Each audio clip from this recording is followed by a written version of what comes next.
श्रोते हो, वेळ ही आपल्याला नेहमीच हुलकावणी देत असते. कधीच ती आपल्या मनानुसार चालत नाही.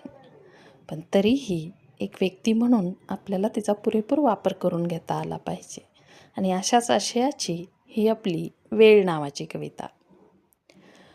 वेळ तशीच निघून गेली पदरात काही न टाकता, सरून गेले 1 वर्ष मलाही न सांगता. दुःख मानावे की आनंद मानावा त्या सरल्या काळाचा, ज्याचा त्याचा प्रश्न तो आणि दृष्टिकोन त्याकडे बघण्याचा. तरी असू दे, माझं मत मी मांडणारच.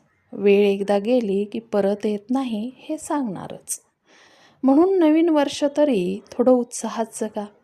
झालं गेलं विसरून कधी माफीही मागा. एक पाऊल त्या उज्ज्वल भविष्याकडे टाका. यावर्षी तरी त्या वेळेला वापरायला शिका. धन्यवाद श्रोतेहो.